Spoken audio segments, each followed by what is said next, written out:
শাশুড়ি ভার্সেস বোকা বৌমা। বৌমা, আমার খিদেতে পেট চুই চুই করছে আর এখনো মহারানীর এখানে পাত্তা নেই। হ্যাঁ মা বলো। বলি বৌমা, দুপুরের খাবার কি আমার জুটবে নাকি জুটবে না?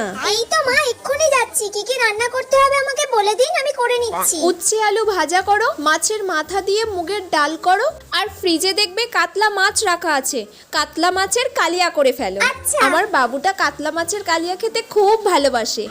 যাও যাও তাড়াতাড়ি করে ফেলো। আচ্ছা ঠিক আছে, আমি এক্ষুনি যাচ্ছি আর গিয়ে সব করে ফেলছি। A few moments later. মা সব রান্না রেডি হয়ে গেছে? আপনি চলুন, আপনাকে আমি খেতে দিয়ে দিই। চলো চলো, আমাকে ভাতটা তাড়াতাড়ি বেড়ে দেবে, চলো। ভাত?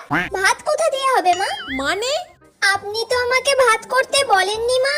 উচ্ছে আলু ভাজা, মাছের মাথা দিয়ে মুগের ডাল আর কাতলা মাছের কালিয়া করতে বলেছিলেন। আমি তো শুধু ওই তিনটেই করেছি। দুপুরবেলা মানুষ এই খাবারগুলো কি দিয়ে খায়? তোমার মাথায় কি আছে বৌমা?